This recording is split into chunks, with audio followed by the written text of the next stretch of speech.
सभी के पास सिलेबस है। चलिए कुछ क्वेश्चन आंसर सेशन रखते हैं। जिनको जिनको सूर्य नमस्कार के मंत्र लर्न है वो हैंड रेस कर लें। जिनको जिनको सूर्य नमस्कार के मंत्र लर्न है वो हैंड रेस कर लें।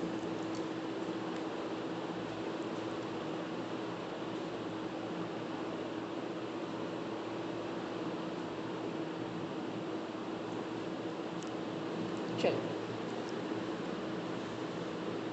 वेद प्रकाश सर बोलेंगे सूर्य नमस्कार के मंत्र और सब ध्यान से सुनेंगे। यदि गलत लगेगा तो आप वहीं हैंड रेस कर देना। बोलेंगे ओम मित्राय नमः, ओम रवये नमः, ओम सूर्याय नमः, ओम भानवे नमः, ओम खगाय नमः, ओम कृष्णे नमः, ओम हिरण्यगर्भाय नमः, ओम मरीचये नमः, ओम सवित्रे आदित्याय नमः, ओम सवित्रे नमः, ओम अर्काय नमः, ओम भास्कराय नमः। गलत बोला है कि सही बोला है? जिनको लग रहा है सही बोला है वो हैंड रेस कर दे सब, या रखिए अपने हैंड रेस कर। चलिए सही बोले थे, ठीक है।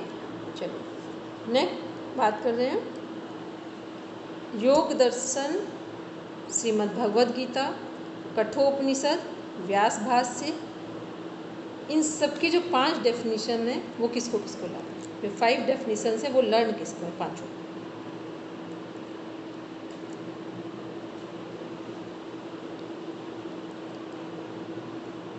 बोलेंगे मानसी।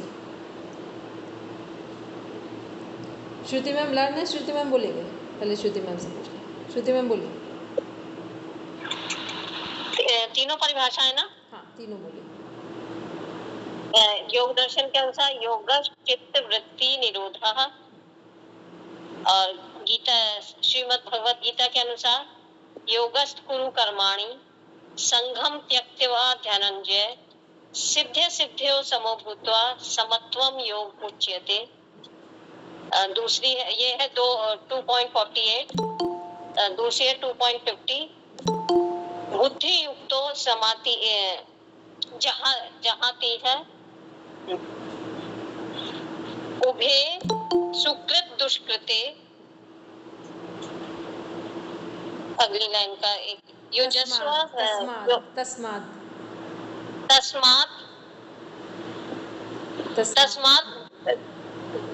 तस्मात् योगाय युजस्व योगा कर्मसु कौशलम। कठोपनिषद के अनुसार है इंद्रियों की स्थिर धारणा का नाम ही योग है। व्यास भाष्य के अनुसार वो याद है सबसे सरल है योग समाधि, ठीक है। व्यास भाष्य के अनुसार योग समाधि, ठीक। सबसे 2 शब्दों में केवल है। चलिए अब हम लोग बात कर रहे हैं, हेमलता मैम बताएंगे पंचकोश क्या। पंचकोश को सूक्ष्म से स्थूल के क्रम में बताएंगे। सब ध्यान से सुनेंगे। सूक्ष्म से स्थूल के क्रम में बताएंगे।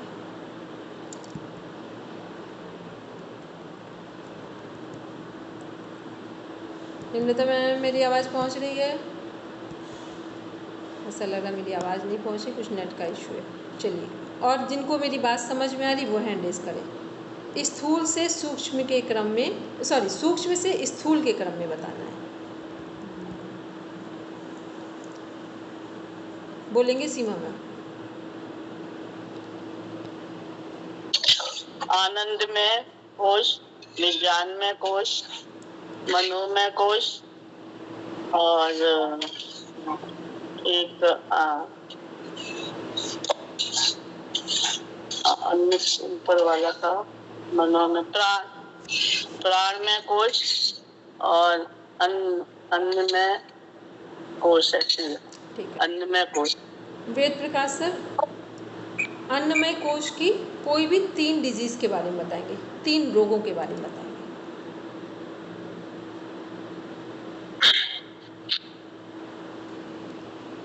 लिवर से संबंधित, आमाशय से संबंधित, और हाथ से संबंधित दिक्कत। अब इनके रोगों के नाम क्या होंगे पर्टिकुलर, वो बोलेंगे रश्मिना, सॉरी रचना जी।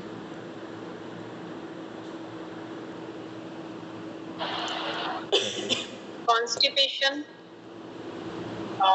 Hyper acidity, obesity.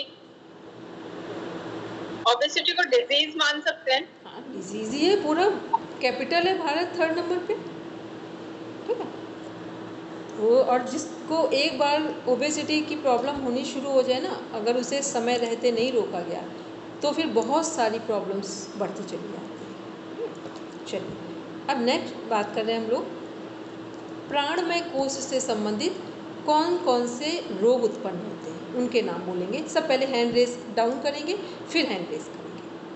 प्राणमय कोश से संबंधित कौन कौन से रोग होते हैं बोलेंगे शकुंतला मैम, फिर मानिक जी बोलेंगे। मैम प्राणमय कोशिका में जो भी श्वास संबंधी समस्याएं हैं वो होती है, जैसे अस्थमा हो गया, और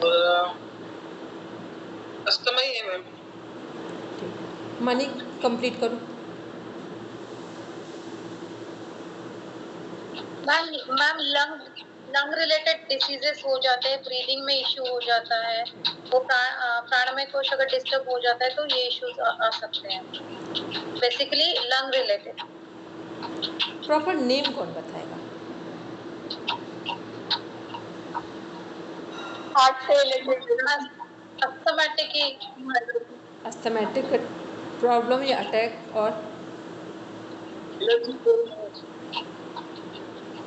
वेद प्रकाश सर बोलेंगे। ब्रीदिंग इश्यू भी हो सकता है, सांस लेने में प्रॉब्लम हो सकती है। Allergy problem, bronchitis problem. Asthmatic attack, दमा, ब्रोंकाइटिस, ठीक है। 3rd टीबी ट्यूबरकुलोसिस किससे संबंधित है? वो भी इसी से संबंधित है।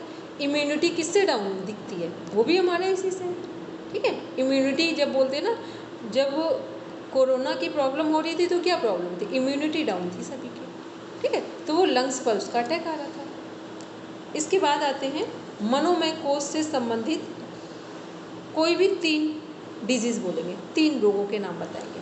सब पहले हैंड डाउन करेंगे ताकि हम समझ पाएँ कि अब नेक्स्ट के लिए प्रिपेयर हैं, आप तैयार हैं। बोलेंगे मानसी।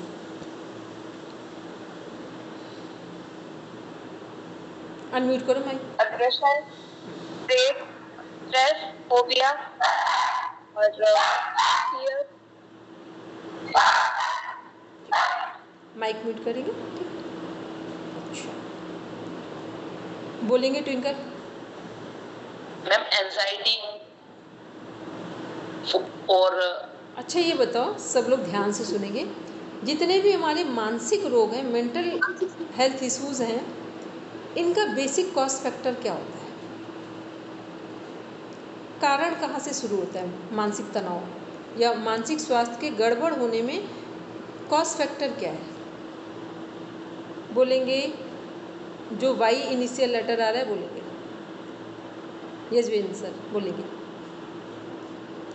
मैम जो ये आप पूछ रहे हैं मेरे पास तो ये है ही नहीं, इसकी तो पीडीएफ भेज दे, मेरी तो कुछ समझ में ही नहीं आ रहा। मॉर्निंग में भी कराए थे जो आपने, वो भी मेरी समझ में ही नहीं आया, आपकी संस्कृत के एक भी श्लोक। अच्छा ये हमने जो पढ़ा है, आपको याद होगा अभी हमने एक दिन कोर्स की क्लास ली थी, पंचकोश की, तब भी हमने ये डिफाइन किया था, ठीक है। और नहीं इसकी पीडीएफ तो नहीं आई मैम हमारे पास। इसकी पीडीएफ नहीं, आप ओपन करिए जो यूनिट फर्स्ट है। तभी नहीं मेरे को पता चल रहा है, क्योंकि मैं 2-3 दिन। अच्छा कोई बात नहीं, अभी रिकॉर्डिंग आपके पास है और जो यूनिट फर्स्ट हम पढ़ रहे हैं, 1st 2nd लेवल में, उसमें जो कंटेंट पढ़ा है उसी के अंदर से हमने क्रॉस क्वेश्चन पूछे हैं। मैडम इसमें वो नहीं आता क्या, ये पीडीएफ नहीं आती है हमारे पास? ये तो कोई पीडीएफ भेज दे। और एक वो जो मॉर्निंग में आप मॉर्निंग में पूछ रहे थे ना सारे, मॉर्निंग वाला भी मेरे पास, एक भी मेरे तो सर के ऊपर से गए सारे। अच्छा ठीक है, आपके लिए हम अरेंजमेंट करते हैं कुछ, ठीक है। जी मैम, एक बार मेरे पास ठीक है, PDF आ जाएगी ना, फिर कोई दिक्कत नहीं है, फिर तो मैं अपने आप कर लूँगा। चलिए ठीक है। अभी क्लास के बाद मैम कल वाली क्लास में मेरे में भी यही हुआ था कि मुझे कुछ समझ में ही नहीं आया था। कल जो क्लास हुई थी ना, जो आपने पूछा था सूत्र वगैरह, वो ना तो हमारे पास लिखा हुआ है ना मेरे पास है। कल जो सूत्र की हम जो क्लास ले रहे थे योग दर्शन की, वो आप सब लोगों के लिए सुनने के लिए थी, वो आपका था ही नहीं। योग दर्शन में हमने उन लोगों को बोला था जिनको योग दर्शन के 195 सूत्र लर्न है, या जो हमारा फर्स्ट चैप्टर है वो लर्न है, फर्स्ट से लेकर लास्ट तक में कोई भी चैप्टर लर्न है। एक मिनट माइक हमारे पास है नहीं ना। एक मिनट माइक म्यूट करेंगे तब बात समझ में आएगी हम क्या कह रहे हैं। ठीक है, ठीक है।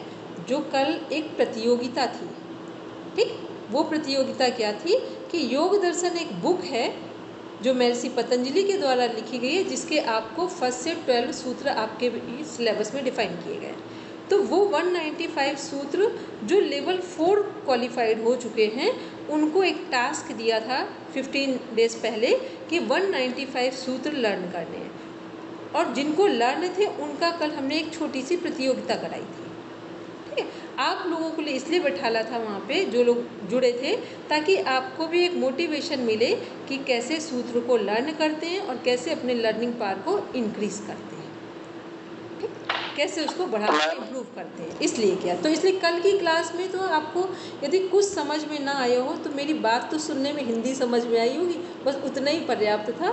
बाकी जो सूत्र थे वो आपके लिए नहीं थे, ठीक है, वो आगे अभी करेंगे हम लोग। और उसमें आपका बहुत छोटा सा पार्ट है, वो लेवल 4 मास्टर का होता है, MA वालों का होता है, इसलिए उनके लिए वो टास्क रखा गया था।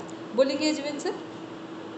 हाँ मैम, मेरी तो कुछ यही तो है ना, हमारी जब कुछ समझ में नहीं, हमें जुड़ने का कोई फायदा ही नहीं हो रहा जब हमारी कुछ आ ही नहीं रहा समझ में। अच्छा, हेमंत जी ने मैसेज शायद प्रॉपर एक बार हमारी एक बार PDF देखेंगे तो हमारी प्रॉपर समझ में आ जाएगा। एक एक करके बोलेंगे। हाँ, बोलेंगे श्रुति मैम कुछ कह रहे हैं? हाँ, मैं यही कह रही थी, हम मोटिवेट तो नहीं हुए और लगा कि हम और नीचे जाते जा रहे हैं।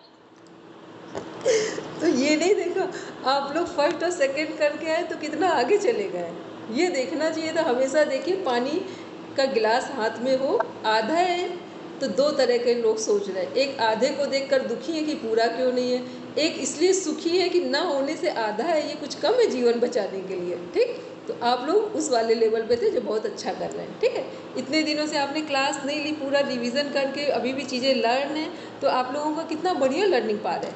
ठीक है, तो इसलिए आपको तो कोई प्रॉब्लम ही नहीं है। वो 4th लेवल वालों का था, तो उनको तो 195 लर्न करने का टास्क था। ठीक है, तो आप कोई ऐसा डीमोटिवेशन का कुछ भी नहीं था। अब आप लोग को बस इतना कर सकते हैं कि जिनका जिनका लर्निंग पार्ट थोड़ा अच्छा है, लर्न करने में आसानी फील करते हैं जो लोग, वो अपना जो योग दर्शन बुक है, जैसे आपने लोगों ने 1st से 12 तक के सूत्र लर्न किए थे, वैसे 2 सूत्र डेली लर्न करेंगे तो जो फर्स्ट चैप्टर है वो लर्न हो जाएगा। और जब कोई चीज़ लर्न होती है तो रिकॉल करते हैं तो एक कॉन्फिडेंस आता है कि हमारा अभी भी जो लर्निंग पावर है वो कितना स्ट्रांग है, और आपने सही से किया तो कंपटीशन का एक पार्ट भी बन सकते हैं।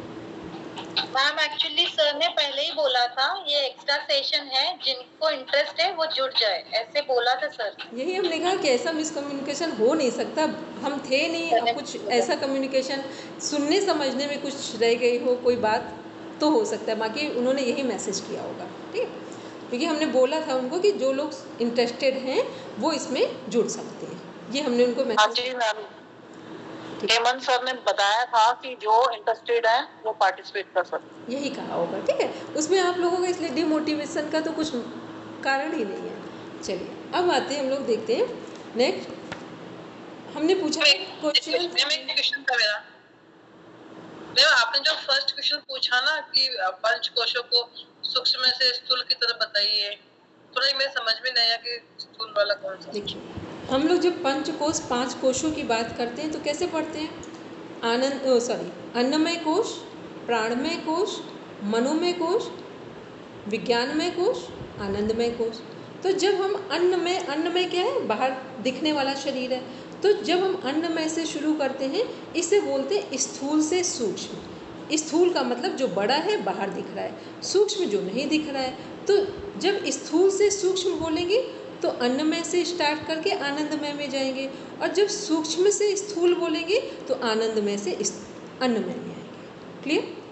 चलिए, अब हम लोग बात कर रहे थे कि जो मनोमय कोश है वहाँ यदि किसी प्रकार की भी विकृतियाँ आती हैं, डिसऑर्डर्स आते हैं, मेंटल हेल्थ इश्यूज डेवलप होते हैं, तो उनका कॉज फैक्टर क्या है, कारण क्या है? मानसिक अस्वस्थता का मुख्य कारण फियर, भय होता है। किसी भी प्रकार का आपके जीवन में भय होगा तो वो आपकी मानसिक अस्वस्थता में कन्वर्ट होता जाएगा, मेंटल हेल्थ इश्यूज को कनेक्ट करता जाएगा। ठीक, कोई भी तरह का भय, किसी भी बात का भय शुरू होगा, बस उस भय से ही कैसे आगे बढ़ेंगे? पहले फियर, फिर कन्फ्यूज़न मीन्स द्वंद्वात्मक स्थिति, फिर फ्रस्ट्रेशन, कुंठा, फिर एग्रेशन, आक्रामकता, फिर स्ट्रेस, तनाव, फिर एंजाइटी, चिंता, और फिर डिप्रेशन, निराशा। उसके बाद ऑब्सेसिव कंपल्सिव डिसऑर्डर होते हैं, जिनको बोलते हैं एक काम को बार बार करने की आदत होना, और उसके बाद फिर सिजोफ्रेनिक पेशेंट की तरफ चलना। ठीक है, सिजोफ्रेनिक जो कंडीशन है मेंटल हेल्थ डिसऑर्डर में, वो क्या है? वो लाइलाज है, उसका इलाज नहीं है। डिप्रेशन तक ट्रीटमेंट हो सकता है, ऑब्सेसिव कंपल्सिव डिसऑर्डर में भी थोड़ी संभावनाएं हैं, लेकिन जब हम सिजोफ्रेनिक कंडीशन में चले जाएंगे तब कोई ट्रीटमेंट नहीं। फिर ऐसे लोगों को बस एडमिट किया जाता है जो मेंटल हेल्थ जो हॉस्पिटल है वहाँ पे, और फिर बस उनका टाइम पास होता है, उसमें सुधार के कोई चांसेस नहीं। ये हैंड रेज बोल, हेमलता मैम कुछ कह रहे हैं? हेलो, हाँ जी मैम, बताइए। मैम यही बता रहे थे सीक्वेंस में कि फियर से ही स्टार्ट होता है। फियर, जब हमें भय होता है मन के भीतर, तभी फिर हमें चीजों को समझने में कंफ्यूजन होता है, और जब हमें कंफ्यूजन होता है और हमें प्रॉपर कोई चीज समझ नहीं आती तो एग्रेशन आता है।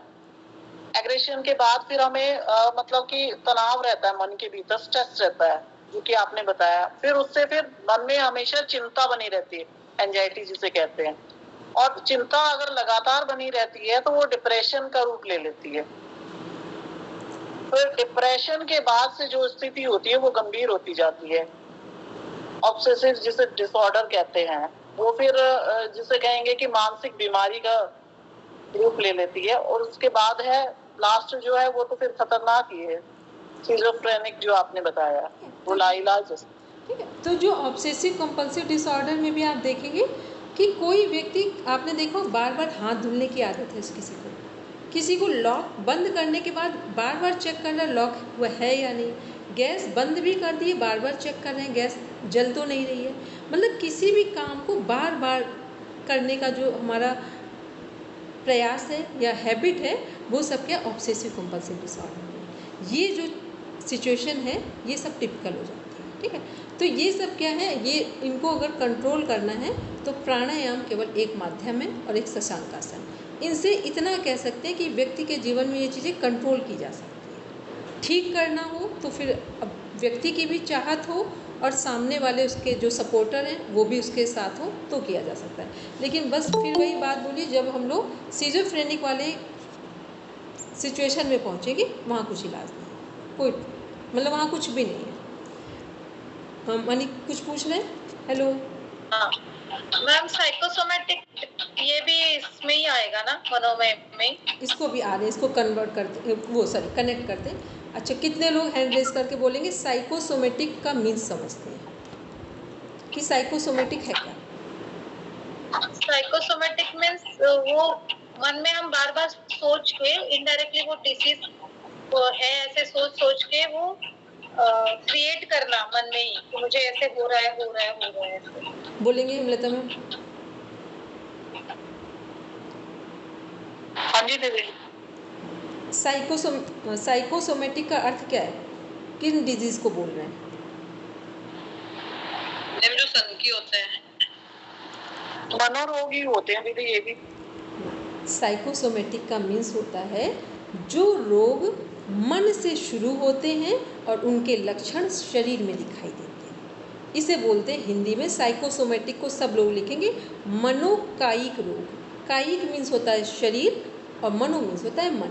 मन से जो रोग शुरू होते हैं और उनके लक्षण शरीर में दिखाई देते हैं। इसका सबसे पहला उदाहरण है, एग्जाम्पल है डायबिटीज़। ठीक, डायबिटीज़ कहाँ से शुरू होती है? जब ओवर स्ट्रेस होता चला जाता है लगातार, तब ये रोग कहाँ, मन से शुरू हो रहा है। तनाव इतना बढ़ गया कि उसके लक्षण अब कहाँ प्रकट होने शुरू हो गए, जो आपका पैंक्रियास से इंसुलिन सिक्रेट होता है उसने कम, इंसुलिन का जो सिक्रेशन है वो कम होना शुरू हो गया या फिर बंद ही हो गया। ठीक, ऐसे अस्थमैटिक अटैक, वो भी साइकोसोमेटिक डिजीज़ है। तो ये कुछ ऐसे लक्षण है, बीपी हाई होना, लो होना, ये कौन से, साइकोसोमेटिक में आते हैं। जो होते मन के स्तर पे हैं, इफेक्ट बॉडी में दिखाई दे रहा है। ठीक है, बहुत सारे ऐसे रोग हैं जो होते हैं, वो फाइनल स्टेज पे पहुंच जाते तब पता चलता है, तो उनके लक्षण शरीर पे नहीं दिखाई दे रहे हैं, और दिखते भी हैं तो इतना डीप में नहीं दिखाई दे रहे हैं कि हम उन्हें तुरंत कैच कर लें। तो ये साइकोसोमेटिक का मीन्स हुआ जो रोग मन से शुरू होंगे और जिनका प्रभाव शरीर पे दिखाई देगा। इंसोमिया, जो नींद की समस्या है, वो भी साइकोसोमेटिक में।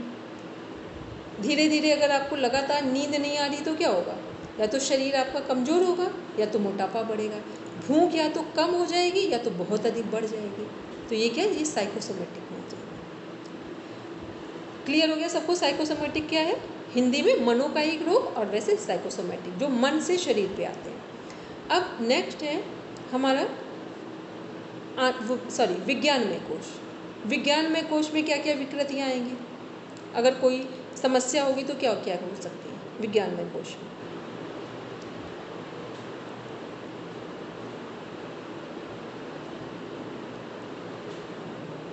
नेगेटिविटी आएगी, नकारात्मक विचार आएंगे। ठीक, वो नकारात्मक लक्षण किस तरह से प्रकट होंगे, बोलेंगे मुनि जी?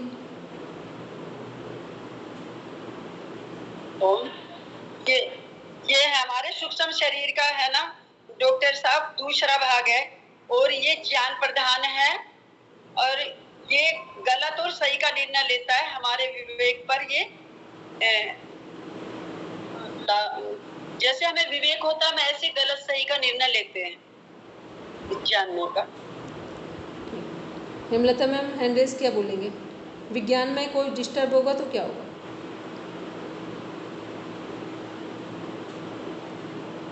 दीदी वो मेरा हैंडरेज आ ही रहा है। अच्छा, तभी ठीक है, कोई बात नहीं, ऑटोमेटिकली। मैम वो स्टबबोर्न हो जाते हैं, स्टबबोर्न मतलब बहुत ज्यादा अपनी बात को लेके आग्रही हो जाना और अपनी शक्तियों का मिसयूज करना, डोमिनेंट हो जाना। ठीक है, और क्या होगा? देखो, विज्ञान में विकृतियाँ आएंगी ना, तो जितने हम लोग वो पढ़ते हैं, जैसे मैत्री, करुणा, मुदिता, उपेक्षा, यहाँ पर प्रॉब्लम आ जाएगी। ठीक, विज्ञान में कोश जब डिस्टर्ब होगा। दूसरा, जो हमारी ईश्वर के प्रति श्रद्धा है वो विकृत होगी। कई बार होता है ना, एकदम से हमें लगता है आनंदमय कोश क्यों नहीं उपलब्ध हो रहा है, जिसे हम लोग जो 9 अंतराय में वहाँ पढ़ते हैं, अनल, जो उपलब्ध होकर भी जिसको हम मेंटेन नहीं कर पा रहे। ठीक है, तो ये क्या है, ये हमारे जो पढ़ते हैं ना, व्याधि, स्त्यान, संशय, प्रमाद, आलस, अविरति, भ्रांति, दर्शन, अलब्ध, विमुखत, अनावस्थित तत्व। ठीक, तो ये क्या है, मतलब जो हमारी श्रद्धा का स्तर है वो कहाँ गड़बड़ होता है, जाकर विज्ञानमय कोश में। और यहाँ गड़बड़ी हो गई तो फिर आपकी यात्रा वही हो गया कि आनंदमय से पहुँचने से पहले एक डिस्टर्बेंसेस आ गए। इसलिए यहाँ किसकी आवश्यकता है? सद्गुरु जी की। ठीक, बिना सद्गुरु भगवान की सहायता के आनंदमय तक जाना मुश्किल काम हो गया। तो ये हम लोगों ने बात की पंचकोशों की। अब आते हैं जो हमारे त्रिशरीर हैं, 3 शरीर हैं, वो कौन कौन से हैं, बोलेंगे मानी जी? या जिनको जिनको लर्न है वो हैंड रेस कर दे, कम से कम ये तो पता चल जाए कि लर्न है। ठीक है, काफ़ी लोगों के। चलिए मानी जी बोलेंगे। हाँ, एक मिनट, अनीता मैम बोलेंगे और डिफाइन कर दीजिए। बोलिए अनीता मैम, माइक अनम्यूट कीजिए। सूक्ष्म, स्थूल और कारण शरीर। सीक्वेंस से बोलिए। स्थूल, सूक्ष्म, कारण। बॉडी, माइंड, सोल को कनेक्ट करिए तीनों से।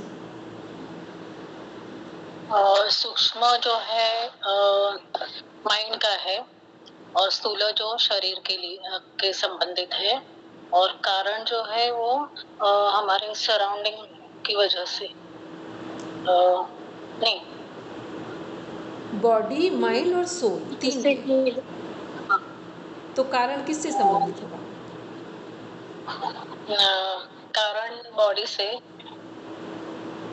सूक्ष्म मन से, और स्थूल नहीं, आप अनिता मैम आप बोल सही रहे थे, थोड़ा सा कुछ एकदम से कंफ्यूज हुए। ठीक, हमने कहा बॉडी, माइंड, सोल, स्थूल, सूक्ष्म, कारण। तो स्थूल हो गया बॉडी, ठीक, सूक्ष्म हो गया माइंड, और कारण हो गया सोल। आत्मा से संबंध कारण का है। ठीक है, चलिए अंतःकरण कितने हैं? हैंड रेस करेंगे। बोलेंगे शकुंतला जी, अंतःकरण कितने हैं और कौन कौन से हैं? अंतःकरण मैम 4 है, मन, बुद्धि, चित्त और अहंकार। ठीक, अब जिसे जिसे पूछेंगे वो जवाब देंगे। मालविका जी, मन का कार्य क्या है?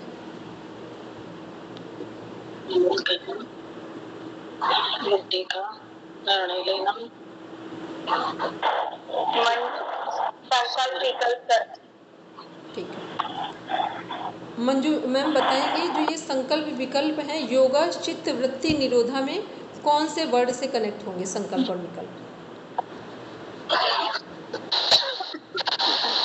से। फिर से बोलेंगे मंजू मैम? Very good. वृत्तियाँ क्या है? विचार हैं, वही संकल्प और विकल्प है। ठीक है, चलिए अब आते हैं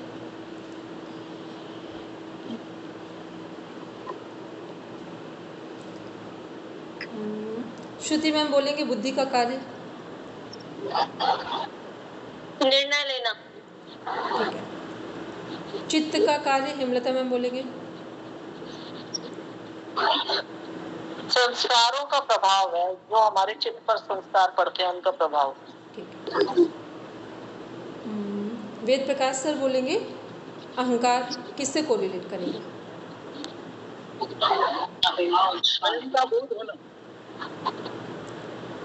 अहंकार को अपने एग्जिस्ट अस्तित्व से कनेक्ट करेंगे। ठीक है, और अहंकार दो तरह का होता है, एक अभिमान और एक स्वाभिमान। तो योग में किसकी बात कर रहे हैं? स्वाभिमान की बात कर रहे हैं। सामान्य जगत में किसकी बात करते हैं? अहंकार। सामान्य जगत में अहंकार हमें संसार की उपलब्धियों का होता है, और योग में जो स्वाभिमान है वो अपने अस्तित्व का होता है। तो ये था हमारा मन बुद्धि चित्त अहंकार। चलिए अब इसके बाद आते हैं हठ योग का अर्थ कौन बताएगा? हठ योग का अर्थ क्या है?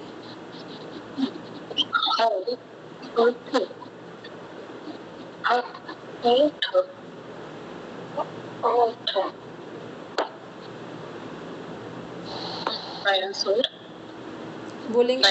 हाँ बोलेंगे अनिता।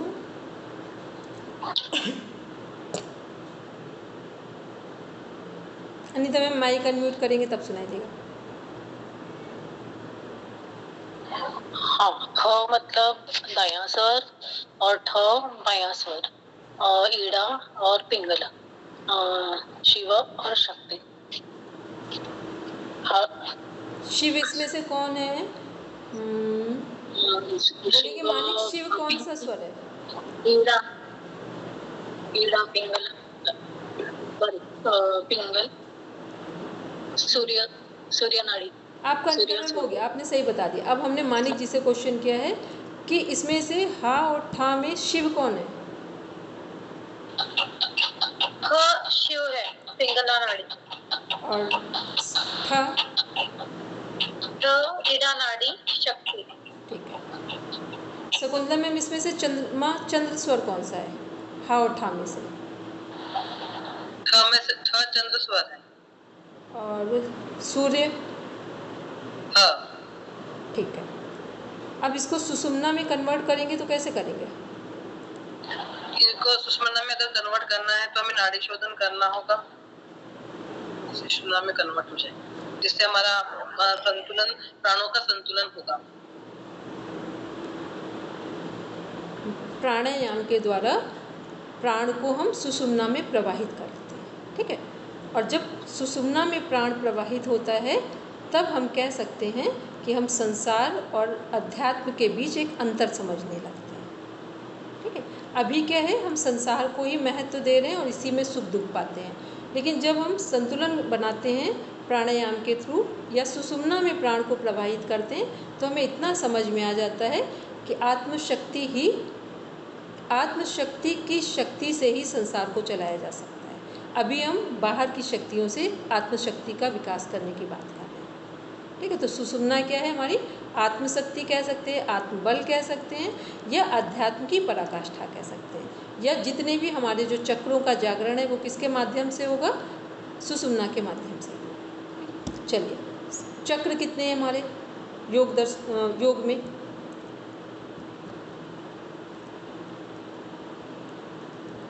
बोलेंगे मानी जी, इस 7 चक्रास है। कौन कौन से? मूलाधार चक्र,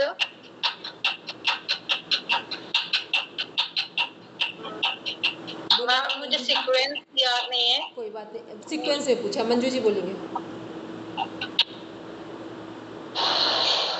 मूलाधार चक्र, स्वादिष्ठान चक्र, मणिपुर चक्र और आज्ञा चक्र,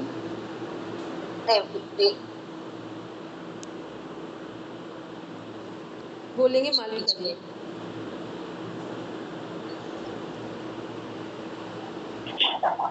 चक्र 6 होते हैं। मूलाधार चक्र, स्वादिष्ठान चक्र, मणिपुर चक्र, अनाहत चक्र, विशुद्धि चक्र, आज्ञा चक्र और सहस्त्रार्थ चक्र। कितने हो गए मालविका जी, काउंट करके बताओ। 6 चक्र हो गए। फिर से काउंट करो, जितने बताए काउंट करो, गिनो उंगली पे। मूलाधार, स्वादिष्ठान, मणिपुर, अनाहत चक्र, आज्ञा चक्र, सहस्त्रार्थ चक्र। अनाहत के बाद कौन सा चक्र आएगा? विशुद्धि चक्र। फिर 7 चक्र हुए। आपने कहा था चक्र 6 होते हैं। अच्छा, षट का अर्थ क्या होता है? जब बोलते हैं ना षट चक्र, तो षट का अर्थ क्या होता है? 6 या 7? क्या? 6 होता है। 6। तो चक्र कितने? 6 हैं। जो सहस्रार्थ चक्र है वो उपलब्धि का केंद्र है, ठीक है। तो चक्र 6 तक काउंट होते हैं। सहस्रार क्या है? जहाँ उपलब्ध हो गए। उपलब्ध का मतलब मोक्ष मुक्ति को प्राप्त कर लिया है। चलिए, अब जो हमारे ये जो चक्र हैं, 6 चक्र हैं, इन चक्रों को सूक्ष्म से स्थूल की ओर बोलिए। मेरी बात समझ पाए? सूक्ष्म से स्थूल की ओर बोलना है। हैंड रेस करें, किसको किसको समझ में आ रहा है हमने क्या पूछा है।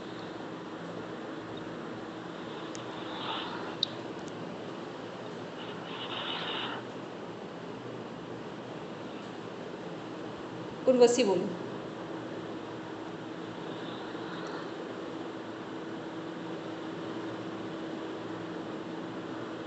मूलाधार, स्वादिष्ठान नहीं। मानसी बोलो। आज्ञा चक्र, विशुद्धि चक्र, अनाहत चक्र, मणिपुर चक्र, स्वादिष्ठान चक्र और मूलाधार चक्र। वेरी गुड, ठीक। जब सूक्ष्म से स्थूल बोलेंगे तो ऊपर से नीचे, स्थूल से सूक्ष्म बोलेंगे तो नीचे से ऊपर, ठीक। ये क्रम है। चलिए, अब आते हैं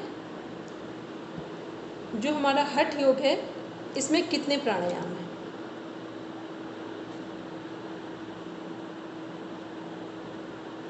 हठ योग जो बुक है उसमें कितने प्राणायाम? बोलेंगे मुनि जी।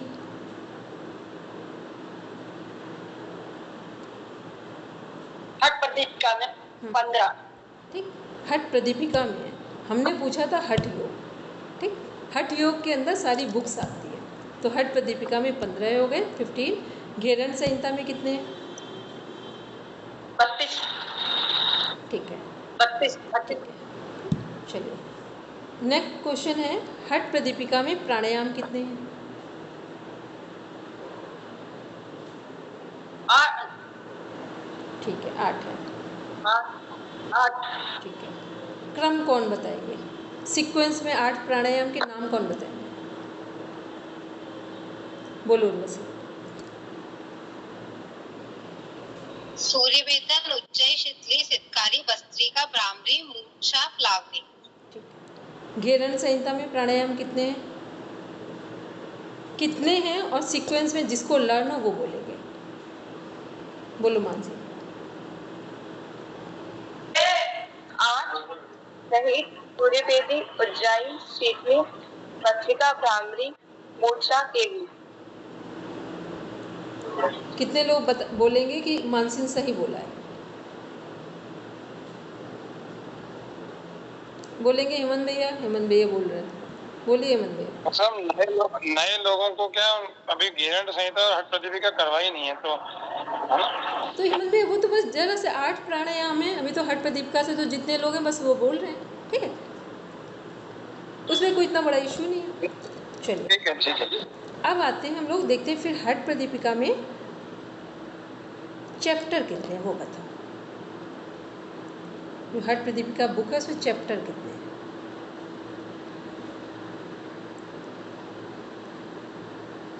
एक, दो, तीन, चार। चलो अच्छा, अभी अगर नहीं पढ़ा है चैप्टर वाले में तो देखेंगे। अब आते हैं, एक कॉन्सेप्ट क्लियर करेंगे, वो सबने पढ़ा है लगभग, ठीक है, उसको बिल्कुल सीक्वेंस में बताना है। जो अष्टांग योग है हमारा,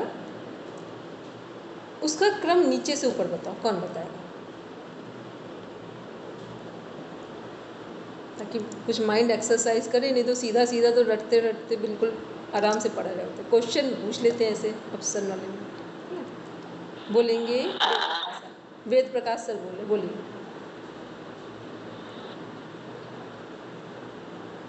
यम, नियम, आसन, प्राणायाम, ये तो सीधा है। धारणा, ध्यान, समाधि। अब इसको सही कौन करेगा जो हमने पूछा? बोलिए, हम बताओ। मैं बताती हूँ, डॉक्टर साहब ने बताती हूँ।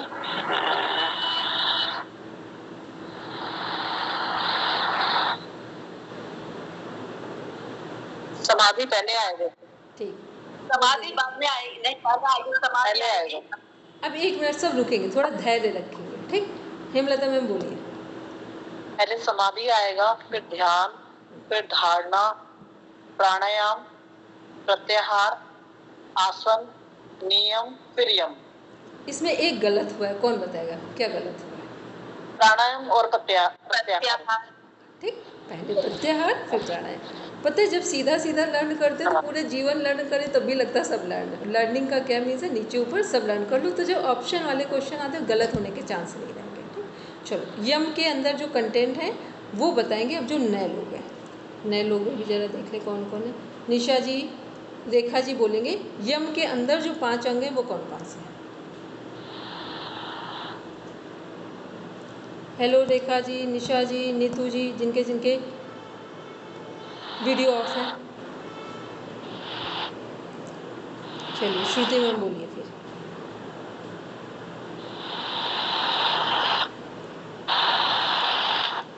श्रुति मैम बोलेंगे।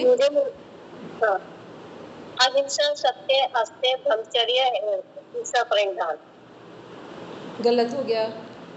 आप बोलेंगे मंजू मैम। सत्य, अहिंसा, अस्त्य, ब्रह्मचर्य, प्रत्याहार। गलत हो गया। आप बोलेंगे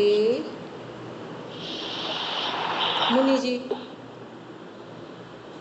अहिंसा, सत्य। सीधा बोलना है, पीछे से बोल के नहीं इस सीधा तरह से बोलना है। ना सीधा सीधा सीधा बोलना। ठीक है, देखिए पहला है आचार्य मुनि जी यम देख के तो पास नहीं रहे, मुनि जी यम है देख तो नहीं रहे। अहिंसा, सत्य, अस्त्य, ब्रह्मचर्य, ब्रह्म और अपरिग्रह। ठीक, सोच के जो 5 अंग हैं वो सीमा में बोलेंगे।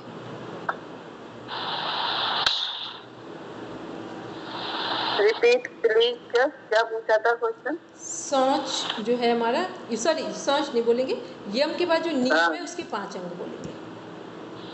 नियम के नियम के अंदर 5 अंग हैं, 5 कंटेंट है वो बोलेंगे।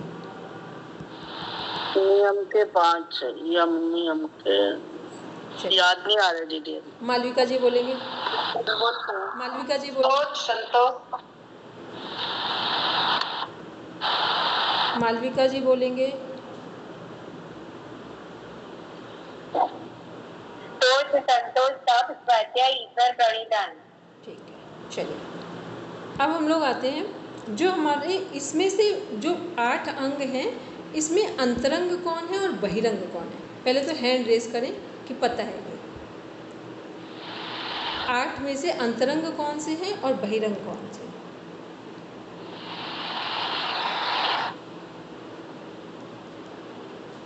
मानी जी याद आया कि नहीं आया अभी? आया मैम। पहले 5 जो है वो बहिरंग है और नीचे के 3 है वो अंतरंग है। ठीक, चलिए। अच्छा, जो हम लोग सटक्रिया करते हैं, जो सटकर्म करते हैं, वो कितने हैं?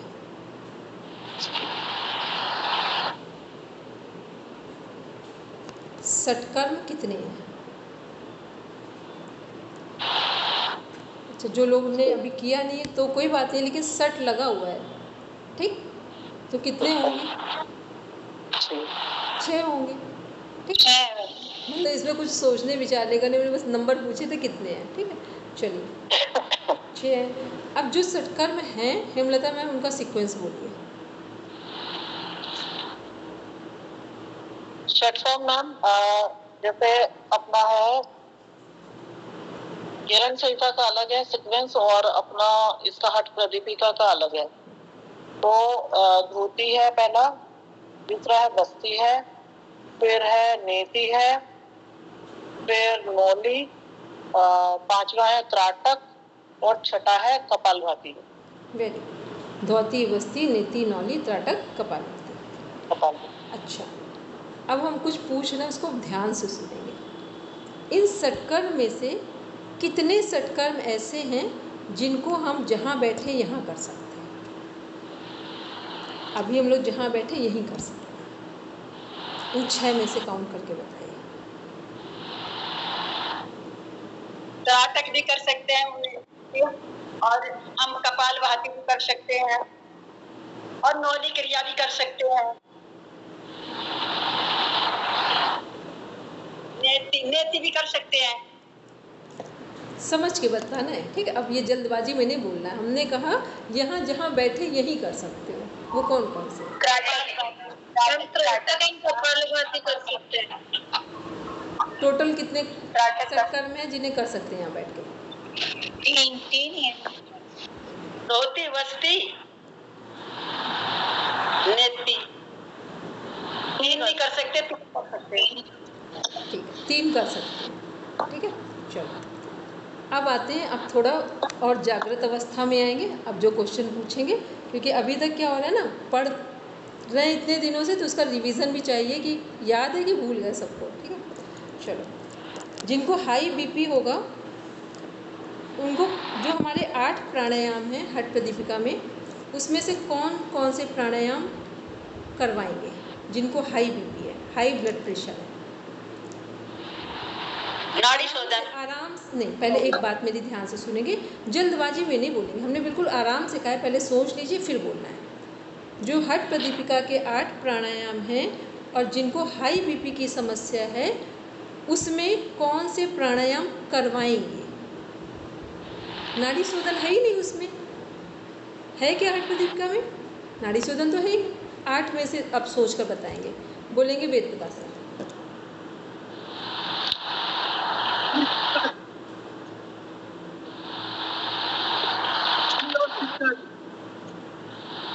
वेरी गुड, शीतली और शीतकारी। एक अभी और भी करवा सकते हैं, एक और कौन सा करवा सकते हैं हाई बीपी वाले? वो भ्रामरी, वो उद्गीत, भ्रामरी। हाई बीपी वालों को उद्गीत है ही नहीं, आपका उज्जाई है वहाँ पर, ठीक है। उद्गीत भ्रामरी करवा सकते हैं, ठीक। चलो अब इसके ठीक अपोजिट आते हैं। लो बीपी वालों को हठ प्रदीपिका में जो 8 प्राणायाम हैं, इसमें से लो बीपी वालों को कौन कौन से प्राणायाम करवा सकते हैं जिनका बीपी लो है?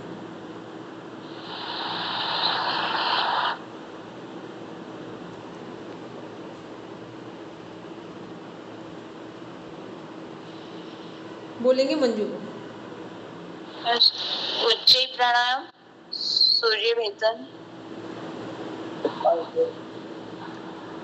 भस्त्रिका। भस्त्रिका भी हाँ, कर, बस ठीक है।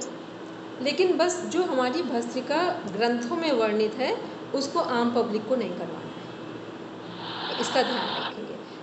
क्वेश्चन के पॉइंट ऑफ व्यू से आंसर सही आया है, लेकिन भस्त्रिका आम लोगों में को नहीं करवाते हैं, क्योंकि भस्त्रिका में एक फोर्स लगता है और एक टेक्निक होती है। वो यदि सही से हम नहीं जानते हैं और सामने वाला उसको नहीं समझ पा रहा है तो भस्त्रिका के फ़ायदे कम है, नुकसान बहुत सारे हैं, ठीक है।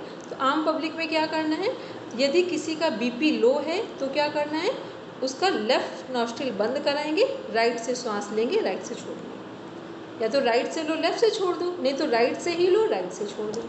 और किसी का बीपी हाई है तो राइट को बंद करो, लेफ़्ट से लो, लेफ़्ट से छोड़ दो। ये सबसे सरल टेक्निक है। किसी का भी बीपी विदिन 15 मिनट्स में अगर कंट्रोल करना हो तो आप तुरंत देखना, जब किसी का बीपी लो होगा तो उसका स्वर कौन सा चलेगा लगातार, लेफ़्ट, और जब किसी का बीपी हाई होगा उसका स्वर कौन सा चलता है लगातार, राइट चलता है, ठीक है। तो बस इसके अपोजिट लेना है उसको, तो ये सबसे सरल तरीका है। चलिए अब आते हैं, हम लोग देखते हैं यदि कोई व्यक्ति डिप्रेशन में है, उसको हठ प्रदीपिका में वर्णित प्राणायाम में से कौन सा प्राणायाम करवाएंगे। यदि कोई व्यक्ति डिप्रेशन में है तो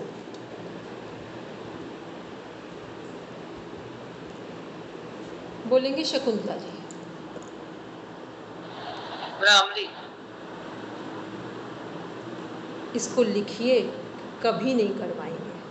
अगर भ्रामरी करवा दिया तो वो दुनिया ही से चल बसेगा, ठीक है। हाँ, सुन हो जाएगा, उसका दिमाग सुन हो जाएगा ना डॉक्टर साहब। हाँ, कभी ये भी एक बताया डिप्रेशन के लोगों को ना भ्रामरी करवाते हैं, शीतली शीतकारी नहीं करवाएंगे और कभी भी उन्हें ध्यान नहीं करवाएंगे, ठीक। डिप्रेशन वालों को ना ध्यान करवाएंगे, ना शीतली शीतकारी और भ्रामरी प्राणायाम कभी नहीं करवाते, ठीक है। उससे वो और शांत हो जाएंगे। डिप्रेशन वाला व्यक्ति तो ऑलरेडी बिल्कुल साइलेंट मोड में है, तो इसका ध्यान रखेंगे। तो कौन सा प्राणायाम करवाएंगे डिप्रेशन वालों को, बोलेंगे हेमलता मैम। उज्जयी कराएंगे ना? नहीं, उज्जैन। कौन सा करवाएंगे, सूर्य भेदन कराएंगे। वेरी गुड, सूर्य भेदन कराएंगे, ठीक है। सबसे अच्छा जो सटीक है वो सूर्य भेदन, क्योंकि उज्जाई में भी एक बार बैलेंस लेने लगता है, ठीक है, संतुलन आने लगता है, तो उज्जाई को भी लेंगे, सूर्य भेदन कराएंगे। चलिए अब आते हैं नेक्स्ट जो क्वेश्चन है, जिनको जिनको स्पाइन क्या डॉक्टर साहब बताना क्या करवाएंगे? सूर्य भेदन, उसके जिनको भी डिप्रेशन होता है उनके शरीर में गर्मी की आवश्यकता होती है।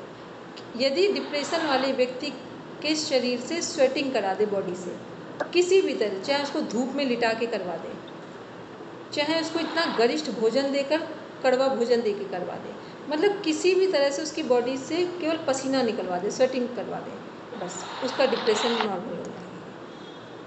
चलिए अब आते हैं, यदि स्पाइन बैक में प्रॉब्लम है, लोअर मिड या अपर में स्पाइन में प्रॉब्लम है, तो कौन से आसन का अभ्यास करेंगे, किन आसनों का अभ्यास करेंगे। कोई भी 3 आसन के नाम बताएंगे, जिनको 3 आसन पता हो वो हैंड रेस करेंगे।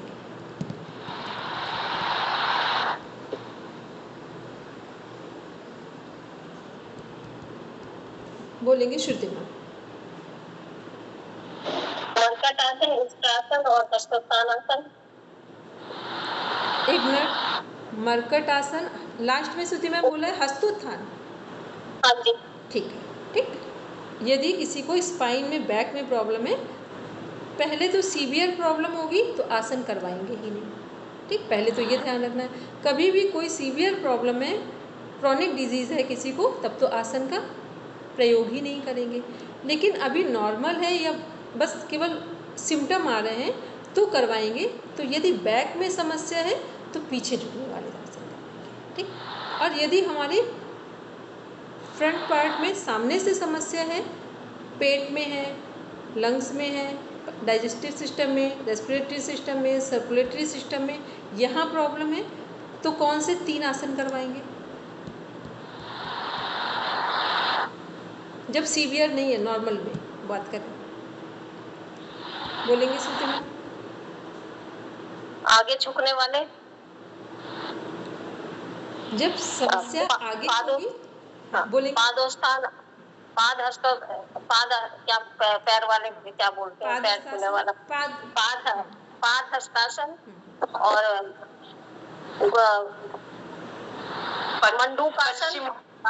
मंडूकासन और पश्चिमोत्तानासन।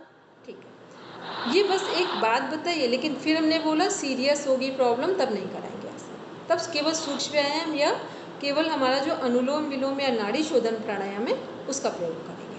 ठीक, चलिए। बैक पेन में सेतु बंद आसन भी कर सकते हैं ना? बैक पेन कर सकते हैं, सेतु बंद आसन बहुत बढ़िया। मैम कैट काउ भी कर सकते हैं ना? कौन सा? Cat cow pose. हाँ, बैक पेन में कर सकते हैं। ठीक है, बस फिर ध्यान रखेंगे अगर सीवियर प्रॉब्लम है तब नहीं करेंगे। बोलेंगे हेमंत भैया? इन्होंने कैट पोज कहा, मुझे लगा कैट वॉक की बात कर रहे हैं। अच्छा अब एक चीज मैं सबसे पूछ रहा हूँ, सभी देवताओं देवियों, एक चीज मेरे को बताओ। परसों हमने आपको षट कर्मों की डिटेल फाइल भेजी थी, ठीक है? सबको पता तो है ना मैं क्या बोल रहा हूँ? समझ में आ रही है ना सबके? अब किस किस देवता ने पढ़ी है एक बार सभी पहले हैंड नीचे करो।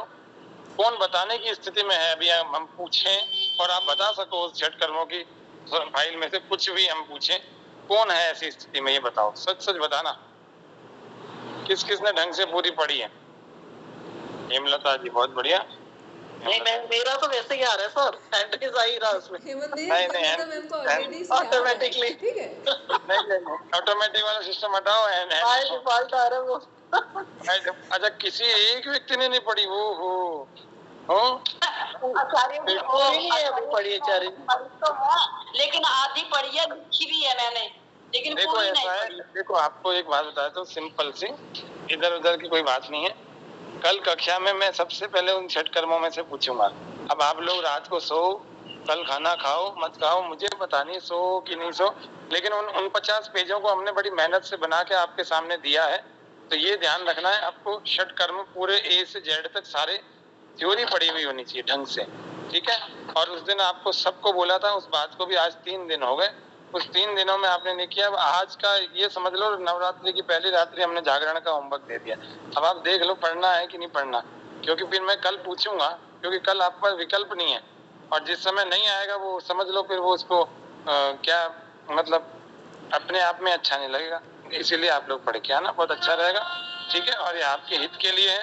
आपको इतने बढ़िया पीडीएफ, हम पीडीएफ भी किसी को शेयर नहीं करते, पहली बात तो आपको पता होना चाहिए, हम केवल रिकॉर्डिंग में पढ़ाते हैं। लेकिन अब आपको हमने पीडीएफ शेयर किया तो उसको तो देवताओं पढ़ो, और आपके लिए ही तो है, समझ रहे हो? हमें तो सारा याद है, आपके लिए तो पीडीएफ बना के भेजा है, ठीक है? तो आप पढ़ के आना, कल मैं पूछूंगा, अभी मैं जा रहा हूँ। अच्छा एक काम करना, जब षटकर्म सभी लोग पढ़ेंगे ना, उससे पहले उसका एक चार्ट बना लेना, तो पढ़ना इजी हो जाएगा। फिर क्या करना, जो षटकर्म पढ़ रहे हैं उसका एक चार्ट बनाना, और उसके सामने मान लो कपालभाति है तो कितने प्रकार की है वही लिख लो, त्राटक है तो कितने प्रकार का है, नौली है तो कितने प्रकार की, नहीं तो आप पूरा पीडीएफ पढ़ के बार बार कंफ्यूज हो जाएंगे, ठीक है? पूरा जो षटकर्म है 6 नाम लिखे उनके, फिर एक एक षटकर्म के का जो डिवीज़न है उसके भी नाम लिख लिए, और फिर उसके बाद मान लो हमने पढ़ा कपालभाति, तो कपालभाति कहाँ काम करती है? लंग्स पर काम करती है।